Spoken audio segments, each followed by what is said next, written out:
afternoon, all my friends for today. Honorable to Miss Jen Elikalmana, SPD MPD, as the lecturer of the Regional Economic course, as well all my friends who I'm proud of.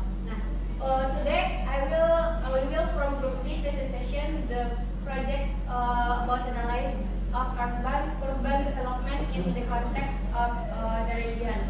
Case study on Padang City area, West Sumatra province. Okay, the first topic, Bang Latif presentation times is yours.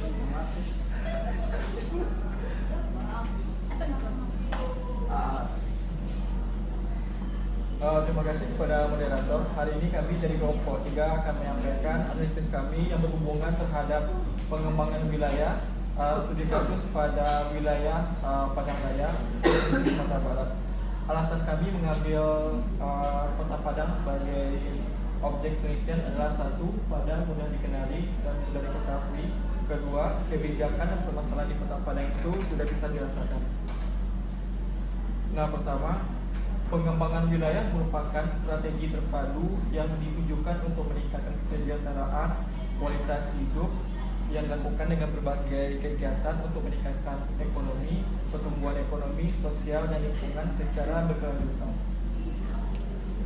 Nah, ini merupakan wilayah Padang Raya, di mana Padang Raya sendiri terdiri dari sebagai kota Pariaman atau Kabupaten Pariaman dan Kota Padang sendiri. Sama seperti kota-kota urban lainnya, Kota Padang juga memiliki beberapa permasalahan. Satu, teman-teman bisa lihat bahwa di peta bahwa pola pemukiman di Kota Padang itu menyebar dan tidak beraturan. Nah, hal ini juga bisa kita lihat pada skala mikro bahwa Kota Padang itu mengikuti pola jalan, pola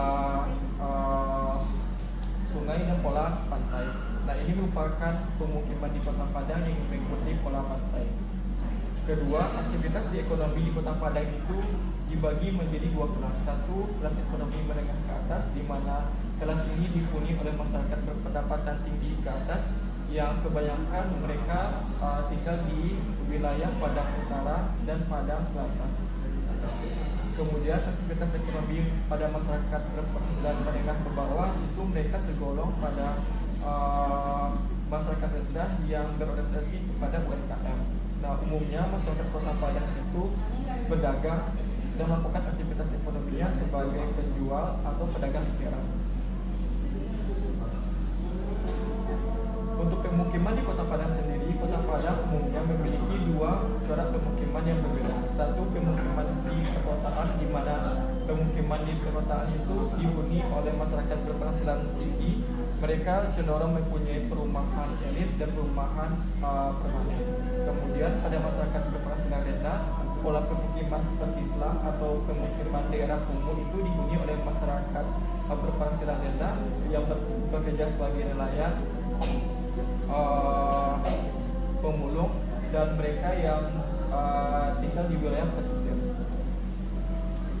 Sama dengan kota-kota besar lainnya, Kota Padang juga memiliki permasalahan kemacetan, di mana kemacetan ini disebabkan oleh dua hal. Satu, volume kendaraan semakin banyak. Kedua, umumnya Kota Padang itu mempunyai jalan yang kecil sehingga menyebabkan kemacetan.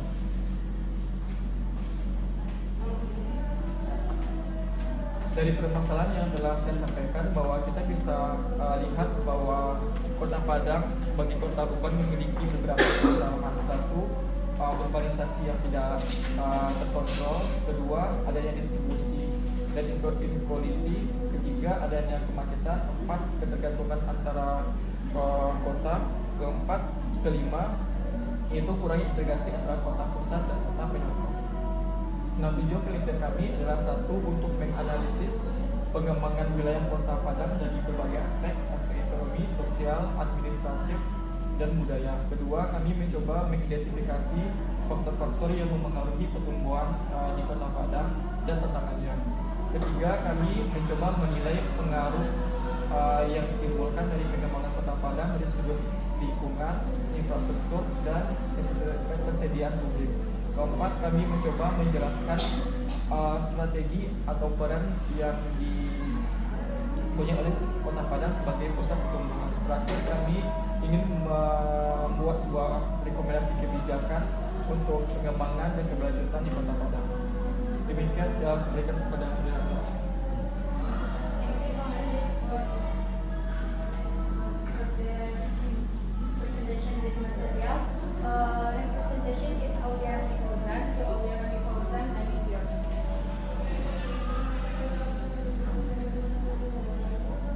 Selanjutnya, teori review.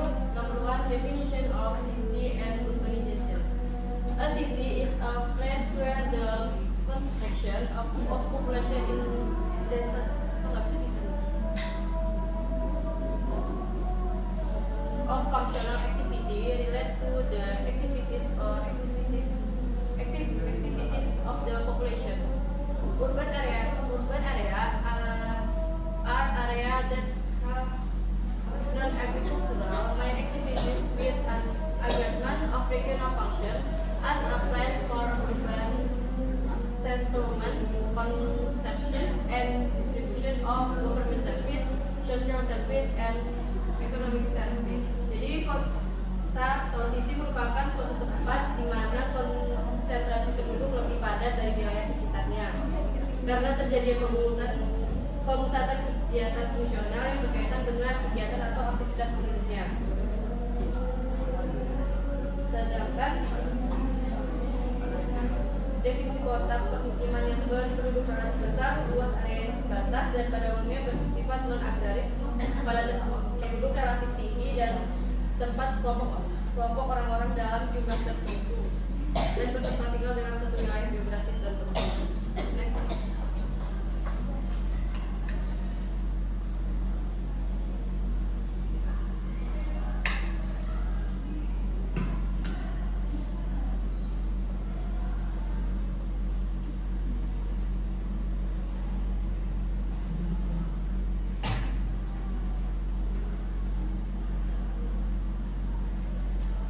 Selanjutnya, karakteristik of city and urban area.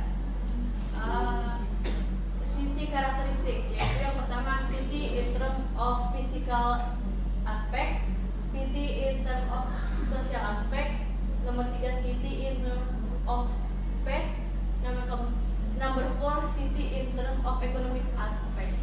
Selanjutnya ada faktor driving city development. Yang pertama number 1 demographic factor, number 2 geographic factor, number 3 economic factor, number 4 spatial and infrastructure factor, and number 5 social and cultural factor.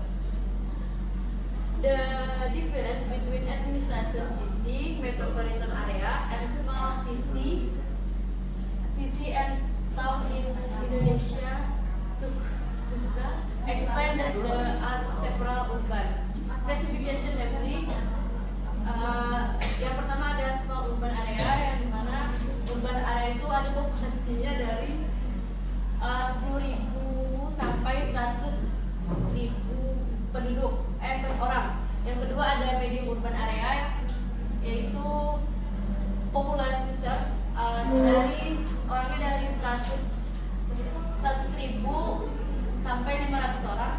Yang ketiga ada large urban area atau urban area with a population server greater dari 500 juta penduduk inhabited dari asalnya gitu. Metropolitan urban area atau urban area itu dari 1 juta orang. Gitu.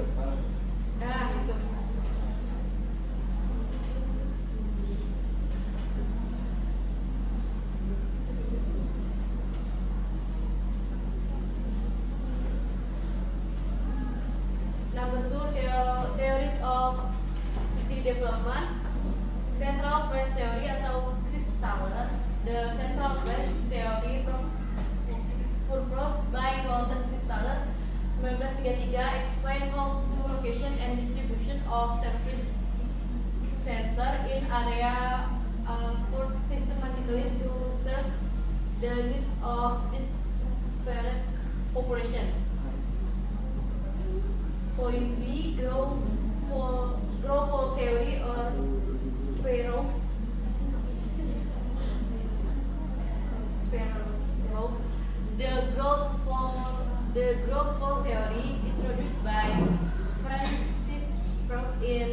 1950 that in the economics, growth does not occur evenly throughout the region, but is contracted at several points or poles of growth. These poles are also industrial centers, cities of region that they have certain competitive advantage. Number 3, concept of region planning. Tarigan 2009 and Mark 2005.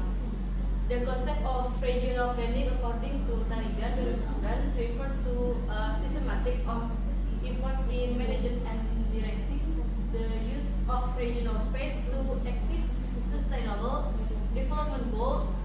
Regional planning not only consider physical and spatial aspect, but also includes social, economic, and environmental dimensions. Next one.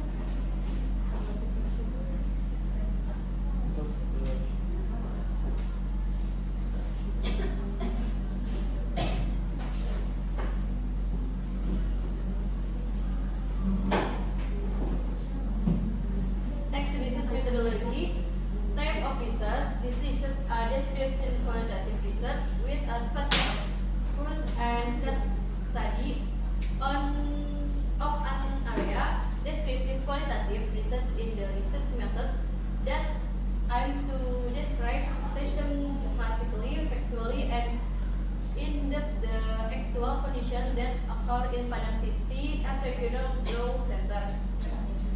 Yang di mana jenis penelitian ini merupakan penelitian deskriptif dengan pendekatan spasial dan studi kasus pada suatu wilayah.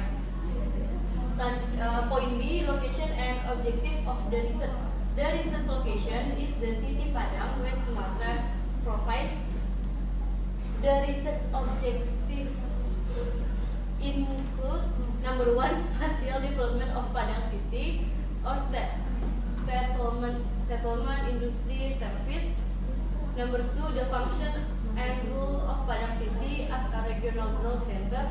Number 3, problem arising from urban development such as urban sprawl, congestion, and service industrial inequality. Number 4, interaction of Padang City with hinterland area. Lokasi penelitian ini ada di perkembangan spesial wilayah Kota Padang, pemukiman, jasa, industri, dan fungsi dan peran Kota Padang sebagai pertumbuhan regional, permasalahan yang timbul akibat perkembangan kota sebagai urban sprawl, kemacetan, dan ketimpangan pelayanan. Selanjutnya, interaksi Kota Padang dengan internet. Point C, data collection techniques. Number 1, literary study. Number 2, documentation from GPS and RT/RW Kota Padang. Number 3, file observation. Number 4, literature review.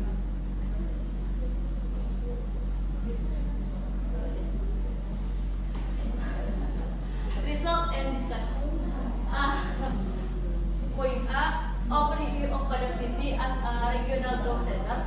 Padang City is the capital of West Sumatra Province and serves as the center of economic, social, cultural, and administrative growth in the western region of Sumatra.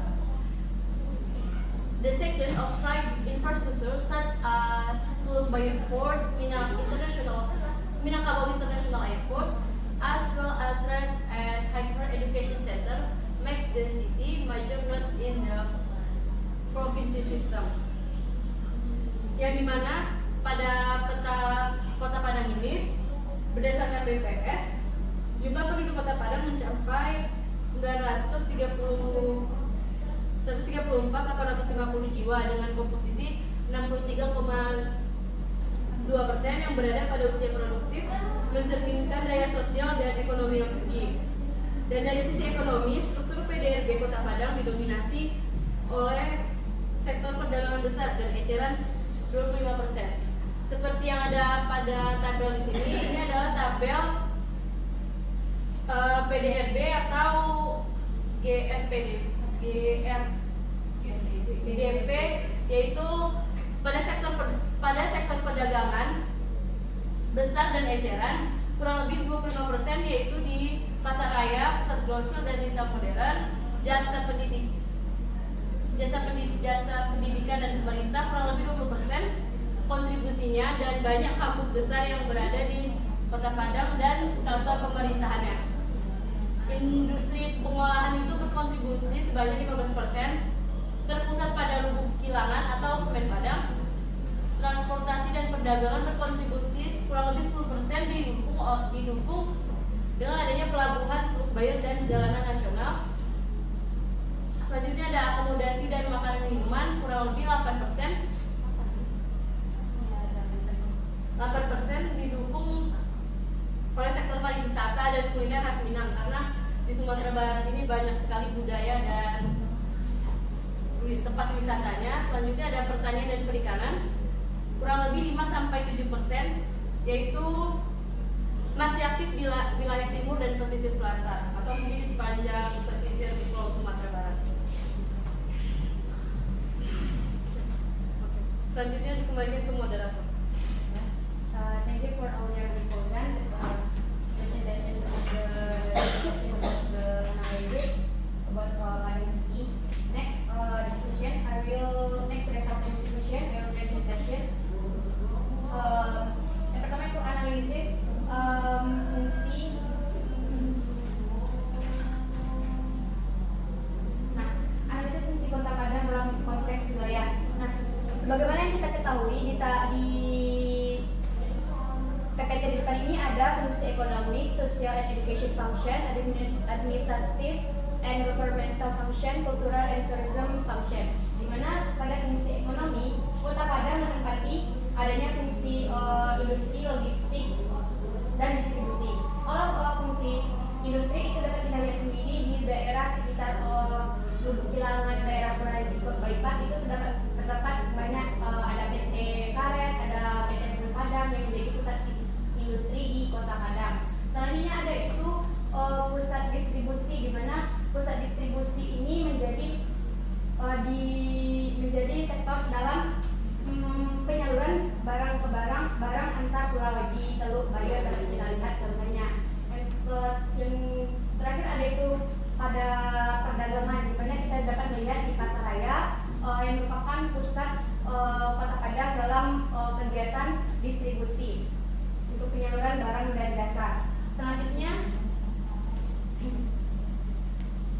nah, peran Kota Padang dalam sistem ekonomi, sistem wilayah regional. Nah, in the regional hierarchy system, according to the Kristaller central place theory, Padang is higher on the city as it provides complex service that is surrounding city do not. Nah, maksudnya di sini adalah dalam sistem hierarki wilayah menurut teori sentral Kristaller, Padang termasuk kota orang ini karena menyediakan layanan kompleks yang tidak dimiliki oleh kota sekitarnya. Nah, dapat kita lihat dalam tabel di mana itu ada kota, ada status RPJMN, ada status Kristallernya. Nah, di mana di tabel tersebut Padang menempati posisi dengan kota Orde Tinggi Primer, di mana kota dengan Orde Tinggi Primer ini merupakan pusat kegiatan nasional dan calon metropolitan. Selanjutnya diikuti oleh Bukit Tinggi yang merupakan kota sekunder, kota Payakumbuh yang merupakan juga kota sekunder, dan diikuti oleh kota di Solo sebagai kota tersier di mana terjadinya pusat kegiatan lokal. Lanjut berikutnya. Nah, jadi dapat diidentifikasi permasalahan perkembangan Kota Padang, di mana ada urban sprawl and land use change, congestion and transportation system, public service inequality, infrastructure and environmental. Nah, di mana ada urban sprawl dan alih fungsi lahan, kemacetan dan sistem transportasi, ketimpangan layanan publik, tekanan infrastruktur dan lingkungan. Dan juga untuk strategi pengembangan Kota Padang di basis wilayah, di mana dilakukan penguatan RW Kota Padang, yaitu di sini mencegah alih fungsi lahan dan menetapkan zona pembangunan secara tepat. Lanjut, mass transportation development, yaitu pengembangan transportasi massal seperti sistem BRT atau LRT untuk meredam kemacetan dan mendukung mobilitas antar wilayah. Jadi kalau di Kota Padang kan kita sekarang masih cuma ada Trans Padang dan untuk pendukung transportasi antar kota di Kota Padang. Nah, mungkin untuk strateginya itu bisa kita terapkan seperti yang ada di kota-kota besar seperti Kota Jakarta, ada LRT atau BRT. Nah, selanjutnya itu ada pemerataan infrastruktur publik di mana membangun fasilitas kesehatan, pendidikan dan edukasi di wilayah hinterland. Seperti yang digambarkan pada terbelakang masalah tadi, terdapatnya ketimpangan antar kota di Kota Padang, di mana yang di tempat yang kumuh dan tidak layak huni itu patut di sana ditingkatkan fasilitas air bersih dan fasilitas kesehatannya juga. Selanjutnya itu integrasi kawasan metropolitan, di mana mengembangkan konsep Padang Raya dengan kerjasama antar daerah Padang, Pariaman, Agam dalam pengelolaan kawasan strategis. Selanjutnya itu ada revitalisasi ruang terbuka dan drainase, meningkatkan kualitas lingkungan hidup dan pertahanan terhadap bencana. Selanjutnya ada penguatan ekonomi kreatif dan pariwisata yang berbasis budaya lokal untuk menciptakan ekonomi alternatif yang berkelanjutan. Nah, sebagaimana yang kita ketahui, di Padang itu terdapat pusat budaya di daerah Siti Nurbaya, dan itu menjadi pusat kegiatan budaya di Kota Padang. Nah, untuk slide selanjutnya yaitu ada kesimpulan dan saran dari analisis kelompok kami lakukan. Yang pertama ada kesimpulannya, Kota Padang berfungsi sebagai pusat pertumbuhan regional di Provinsi Sumatera Barat dengan peran strategis dalam bidang ekonomi, dalam bidang pendidikan, pemerintahan dan budaya. Jadi keberadaannya sebagai simpul logistik dan pusat jasa mendukung posisi kota ini sebagai pusat kegiatan nasional PKN dalam sistem wilayah nasional yang dilihat pada teori Chris Thaler tentang tingkatan-tingkatan kota dan tingkatan-tingkatan wilayah. Nah, selanjutnya itu pertumbuhan Kota Padang menunjukkan dinamika spasial yang kuat, di mana dengan penyebaran kawasan terbangun ke arah timur ataupun utara di Kota Padang mencerminkan gejala urban sprawl akibat pertumbuhan penduduk, urbanisasi dan tekanan fungsi pusat kota. Jadi ada juga berbagai permasalahan yang muncul akibat pertumbuhan kota yang tidak terkendali, antara lain fungsi lahan pertanian menjadi pemukiman dan industri, kemacetan lalu lintas yang dapat kita lihat di sekitar wilayah WNP ini juga, dan Adinegoro dan menuju Tabing, Lubaya dan seterusnya. Itu banyak itu ketika jam mau berangkat kerja, jam pulang kerja itu terjadi kemacetan. Selanjutnya itu ada Kota Padang memiliki keterkaitan fungsional yang kuat dengan wilayah sekitarnya, namun masih terbatas integrasi regional secara kelembagaan dan spasial yang mengakibatkan beban pertumbuhan kota sebagian besar hanya ditanggung oleh pusat kota tanpa penyebaran fungsi ke wilayah sekitar secara proporsional. Lanjut, strategi pembangunan berbasis wilayah sangat diperlukan untuk mengarahkan pertumbuhan kota secara berkelanjutan. Jadi untuk mencegah ketimpangan ruang dan memperkuat integrasi regional Padang Raya. Nah, berdasarkan kesimpulan tersebut, maka kelompok kami memberikan saran adanya penguatan implementasi RT/RW. Pemerintah Kota Padang perlu mengembangkan sistem transportasi yang terintegrasi dan ramah lingkungan seperti angkutan umum massal, MRT atau BRT tadi. Pemerataan pembangunan infrastruktur dan pelayanan publik, nah harus diprioritaskan pada wilayah-wilayah yang membutuhkan pembangunan. Nah, lanjut ke revitalisasi ruang terbuka hijau dan infrastruktur dasar kota perlu dilakukan untuk menjaga daya dukung lingkungan dan kualitas hidup masyarakat. Selanjutnya ada pengembangan sektor pariwisata dan ekonomi kreatif atau yang dikenal dengan EKROM berbasis budaya lokal seperti seni, kuliner, dan festival budaya. Jadi dari kesimpulan saran yang telah kelompok kami sajikan, nah maka kelompok kami memberikan rekomendasi terhadap perkembangan analisis pembangunan wilayah Kota Padang ini. Yang pertama untuk urban sprawl and land conversion.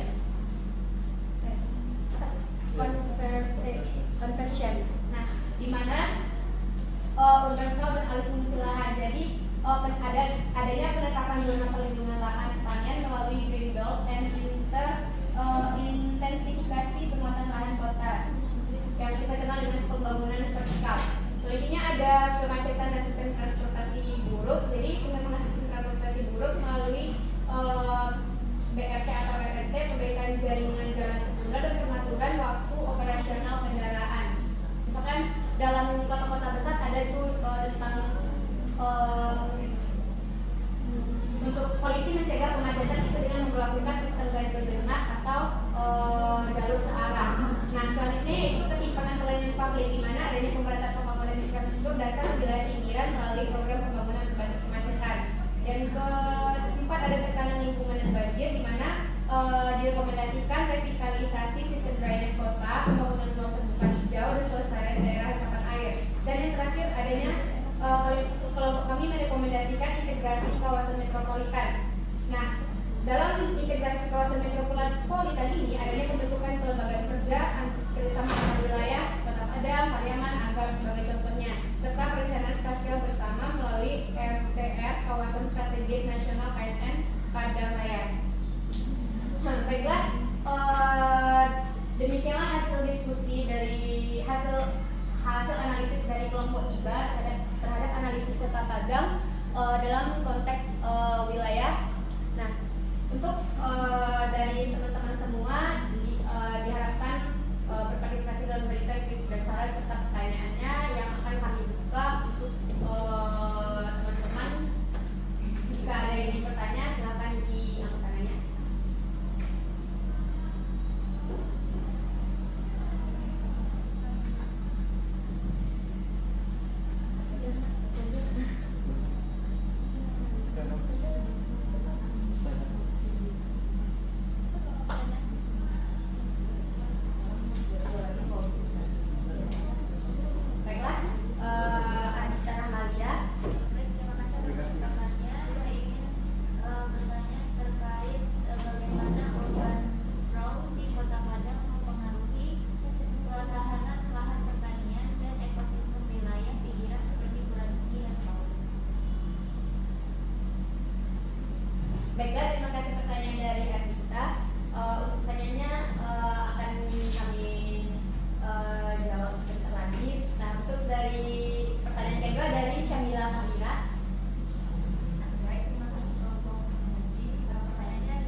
Jadi tadi pertanyaannya apa penyebab ketimpangan layanan publik antara pusat kota, daerah, dan pinggiran? Jadi ketimpangan layanan akses publik itu antara wilayah inti seperti Padang Barat dan Padang Timur dengan wilayah pinggiran seperti Lubuk, Gilangan, dan Mustu Kampung disebabkan oleh beberapa faktor. Yang pertama itu faktor perencanaan pembangunan lebih berfokus pada pusat kota yang menyebabkan alokasi anggaran, infrastruktur, dan fasilitas itu seperti pendidikan, kesehatan, dan transportasi itu lebih berpusat pada kawasan inti yaitu Kota Padang. Yang kedua, letak geografis wilayah pinggiran yang cenderung terpencil dan berbukit membuat infrastruktur yang mahal dan berkompleks, jadi banyak makan anggaran. Yang ketiga, jumlah penduduk dan kepadatan yang lebih rendah di pinggiran membuat kurangnya menjadi prioritas dalam distribusi layanan. Jadi biasanya wilayah yang padat penduduk itu pasti lebih diprioritaskan dalam hal pelayanan atau perencanaan anggaran dan sebagainya karena di sana banyak penduduknya. Dan yang keempat, lemahnya koordinasi antara pemerintah kota dan masyarakat lokal dalam menyampaikan aspirasi pembangunan. Itu juga salah satu dampak dari memperparah ketimpangan. Sekian moderator. Baiklah, terima kasih jawaban dari Aul. Dikembalikan kepada penanya, apakah Syamila sudah puas dengan jawaban dari Aul?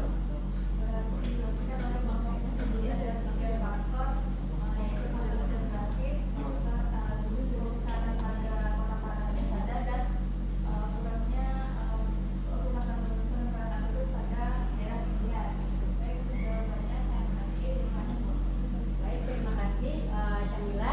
Untuk pertanyaan dari Arbita Rahmalia akan saya jawab sendiri. Nah, jadi di pertanyaan dari Arbita Rahmalia itu bagaimana dampak urban sprawl terhadap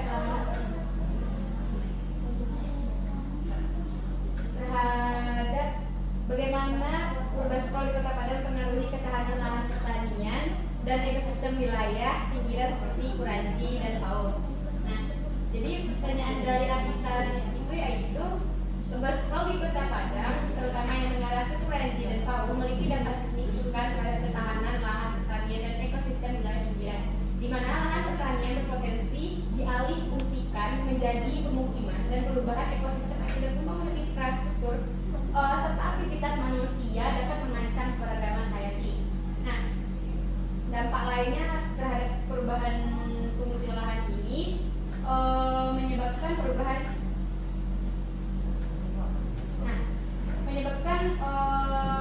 fungsi lahan pertanian menjadi pemukiman, pusat bisnis atau infrastruktur yang terjadi karena lahan pertanian dianggap lebih murah dan mudah diakses untuk pembangunan dibandingkan dengan lahan yang sudah ada infrastruktur atau pembangunan sebelumnya.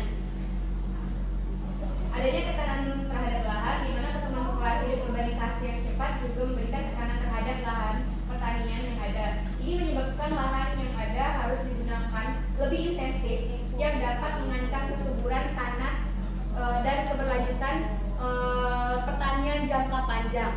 Seperti yang kita lihat pada gambar di depan, itu menunjukkan berbagai lahan-lahan pertanian yang ada di Kota Padang yang dijadikan sebagai alih fungsi lahan. Nah, ada juga titik-titik kemacetan di daerah Kuranji. Nah, selanjutnya itu ada keterbatasan akses, di mana urban sprawl juga dapat menyebabkan keterbatasan akses terhadap lahan pertanian bagi petani. Keterbatasan ini dapat terjadi karena lahan menjadi lebih mahal dan adanya pergeseran fungsi lahan dan perubahan kebijakan terkait dengan penggunaan lahan. Nah, dampaknya terhadap ekosistem tentu saja hilangnya keanekaragaman hayati, kenaikan suhu. Nah, sebagaimana yang kita ketahui kan Kota Padang ini sangat panas. Nah, lanjut perubahan siklus air dan juga pencemaran. Jadi, nah implikasi atau dampak yang bisa ditimbulkan adanya krisis pangan, keterbatasan sumber daya alam, gangguan kehidupan masyarakat. Nah, untuk menjawab pertanyaan dari kita tadi,